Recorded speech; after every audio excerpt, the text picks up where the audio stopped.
Welcome back to Weekly Mod Showcase number 4. This week we've got a lot of mods to show off, so let's hop right into it. Starting off this week, we have the All-Ancient Sage Companion by ATK Suppa. Okay, I'm a bit biased towards this one, but as you guys know, I love when NPCs you only see in cutscenes are implemented into the gameplay. Maybe they can tell us a little bit more about the Secret Stones and the Imprisoning War. My Secret Stone. Secret Stone? The Imprisoning War. That was the Imprisoning War. Secret Stone. Do you guys remember the first few trailers for Tears of the Kingdom? Remember how cool that shield looked and how much you wanted to get it? And then you got it in the game and it was like -5 durability. Well, Manjiro has corrected this and buffed the old wood shield to 100 durability. Hey, this may seem like an overcorrection, but I love me some infinite shields. In regards to correcting all things wrong with the universe, this is supposed to be here.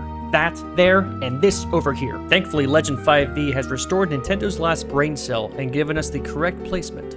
Thank God. I was about to descend IRL just like this Lintenzo mod. How could this happen to me? The Geno's Hat mod by Taco gives Mario RPG fans what they want, and I'm happy to see it too, as a member of the bandwagon that wished to put Geno in Super Smash Bros. Brawl. Though I do have a confession, I have never played Super Mario RPG. Maybe I'll pick it up on the Switch. Wait a minute, I would never buy a $60 re-release by Nintendo for an old game. Lintenzo also has a Gloom Arm mod for Link. Pretty cool, because this is what I imagined it looked like under Raru's arm and Link's skin. At last, we can cosplay as a Hyrule Knight thanks to the Knight Visor Soldier's Helm mod by Deadpan. Quick Shovel Knight. Gigadorf is about to attack Lookout Landing. How should we defend? We should dig a moat! Okay, we can finally bring sages in towns. The possibilities are endless. Although, I did cause a lot of property and emotional damage. Specifically to this guy. Oh! I'm sure he's fine. I heard him earlier tell himself to be a man, and that burying your emotions is a healthy way to deal with problems. They ask you how you are, you just have to say that you're fine when you're not really fine, but you just can't get into it because they would never understand. We can finally ascend like a real hero thanks to Lintenzo, and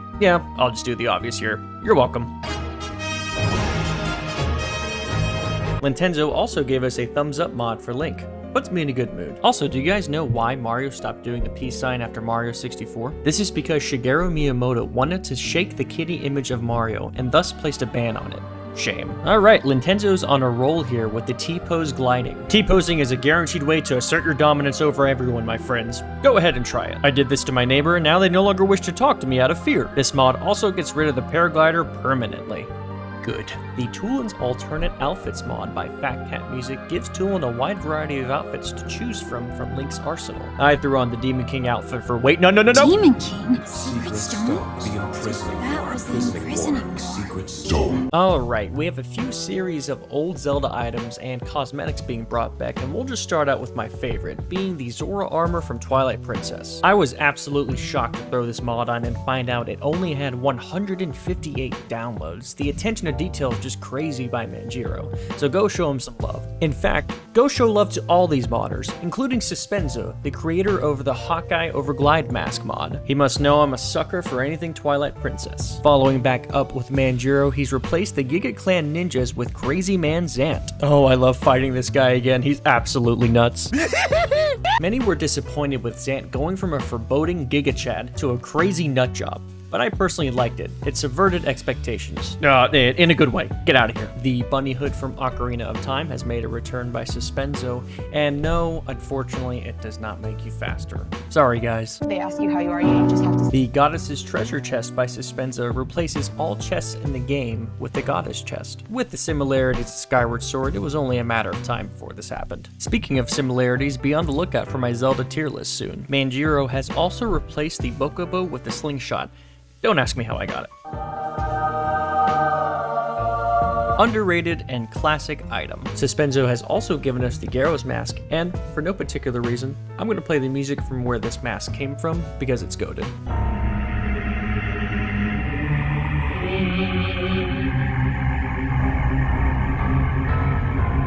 You're missing the old Zelda formula, aren't you? Also, have a listen to this.